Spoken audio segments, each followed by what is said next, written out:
That financial incentives are really one piece of the puzzle of what the district tries to do to help small businesses get started and grow here in DC. And although I'm not going to talk in detail about these programs and the mayor's office does not oversee them, I wanted to make sure that you were aware of them and there are ways that you're able to get information about them later on if you want to. First of all, there's the CAPCO program. CAPCO program is basically, to put it in very simple language, it's district subsidized venture capital, where you have several firms that basically control pools of money that are given out as equity or debt investments in small businesses based in the district that have trajectories for very rapid growth, hiring a lot of residents and creating a lot of revenue. There's also the Small Business Resource Center, which is a new program available through the DCRA, the Department of Consumer and Regulatory Affairs. And you can actually, for the first time now, go online and sign up for one-on-one time with someone at DCRA to help you get through the business licensing process. That's something that we've always heard lots of concerns and questions about. And the website to go, this really is new, so I wouldn't be surprised if very few people know about that. The website to go on, I already see people sort of looking at me like, what is it? It's dcra.ecenterdirect.com. Again, dcra.ecenterdirect.com. And you can get one-on-one assistance there. It's going to be ramped up, but you can go there now and get it for starting your business that way. Also the EBIC, through the Department of Small and Local Business Development. That's an MLK library downtown. You can go there, walk right in. Again, it's a free service, just like the Small Business Resource Center, and they can provide their assistance with business, helping you write a business plan, helping you think about various places you could get financing, so forth and so on. That again is within the MLK library, which is right across, right near where we are right now. And finally, the Department of Employment Services is increasingly offering services directly to employers that are looking to hire and train their workers. And you can basically go through that their website, that agency, to find out how you can access free services there. So I wanted to touch on those briefly before going into a little bit of an explanation of some of the business incentives that my office is involved with marketing. So diving right in then, Net 2000. This is a really, I think, valuable incentive that not everyone is always aware of. It's for high-tech companies. It's been on the books for about 10 years, and it's self-certifying, meaning that there's a form that the Office of Tax and Revenue provides, and you fill it out yourself saying, well, I'm eligible, and then as long as you really are eligible, and they'll check and make sure, you've got it. And what your company gets at that point is, for any high-tech business that has an office in DC with at least 2 people working, you get a number of incentives. I'm just going to hit the high points here. You get a 10-year full abatement on personal property taxes. That's FF&E, your computers, your couches, the taxes you pay on stuff like that. You have a reduction in the corporate income tax or franchise tax from 9.975% down to 6%. And if you locate in what's called the high technology development zone, it actually goes down to 0 for 5 years. It's a pretty significant advantage. And there's also relocation reimbursements for high-tech businesses that move into the district, up to $7,500 per person, and wage reimbursements up to $5,000 a head, basically in the first 2 years the person is working at the firm. This is a supermarket tax credit. This is a program that has a very particular need, but I think the rationale behind it is kind of obvious. We want to see supermarkets come to DC, especially into food deserts, for health purposes as well as economic development purposes.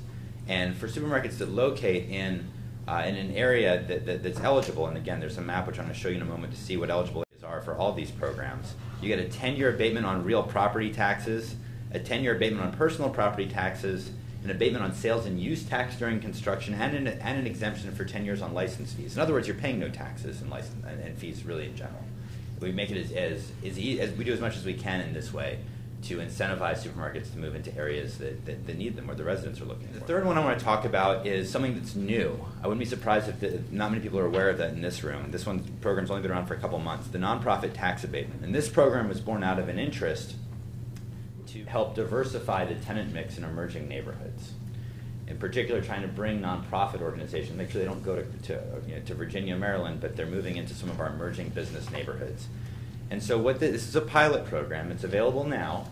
And what it does is it abates the property taxes completely for 10 years for nonprofits that move into one of 5 emerging areas: Noma, Capitol Riverfront, Mount Vernon Triangle, Minnesota Benning, and Anacostia. Now what I wanted to do for a moment is to actually show you, because I remember when I first started working here, I would get questions from lawyers who would call me saying, I'm representing a supermarket, for example, and I don't know where the, what the eligible area is for the supermarket tax exemption. Can you tell me?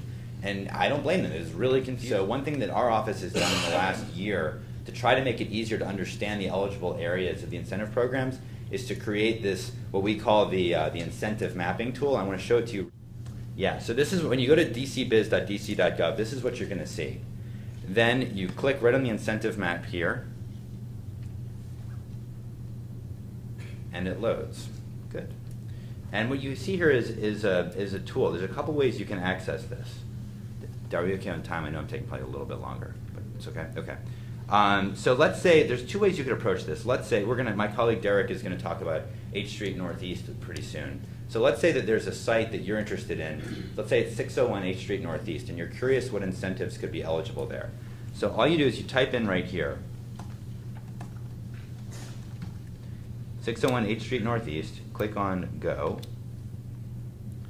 And now what you can see here is there's a bunch of check marks and NAs. The check marks are next to incentive programs that are eligible at that site on a geographic basis. This has nothing to do with whether you qualify as maybe you're a supermarket, maybe you're not, whatever, but just based on geography, here you're eligible for enterprise zone, you're in the high technology development zone, you're eligible for the industrial revenue bond program, which my colleague will speak to in a moment, and you're eligible for the supermarket tax exemption. You're not eligible for the nonprofit tax abatement or hub zone.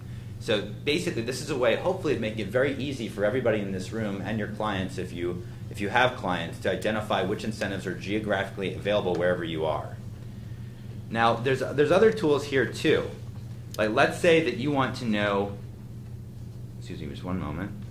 Let's say that you want to know where the who's actually owning the properties here.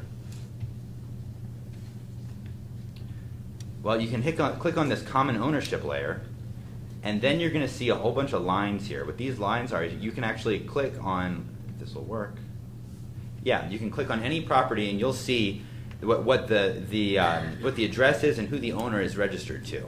That, I think, can be really useful. And you can also click on zoning if you want to see what the zoning is for any of these sites right here.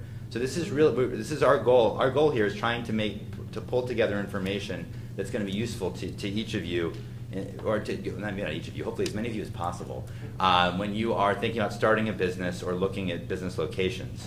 If I scroll down for a moment, you can see a view, which is a little outdated. You also have information here about population within half a mile, employee population within half a mile, median income within half a mile, and the household numbers. Now, the only caveat here is it's a little outdated information. We just got the new census data a couple weeks ago. Some of you will know that. We're looking to update it. But I wanted to highlight this. And before I go on, and this is the last thing actually I wanted to show you, I also want to say, maybe you don't actually have a particular site you want to be focused on. Maybe something that I just spoke about earlier, one of the incentive programs, is compelling to you. Let's say that you're interested in, not in a particular site, but you're interested in the Net 2000 program for high-tech companies, okay? So then you can go over here, View Incentives, scroll down on High Technology Development Zone, which I just did, and you can now, I'm going to scroll out zoom out just a little bit. What it does is here you have a polygon. You can see what's shaded here. Everything shaded here is the eligible area for that program. So you can move around with the map. I'm just going to zoom out so you can see really the whole city. But there's an overlay here that shows you which parts of the city are eligible for this program. And if you want to learn more, remember those one-pagers I mentioned, you can go right here to select the incentive, click on that, and well, you can download the profile right there just to show that you can do it. And all of our one-page business incentive overviews are available right there. So this is really the effort that our office has made in recent months to try to be as transparent as possible about the incentives that are available and answer questions that you might have.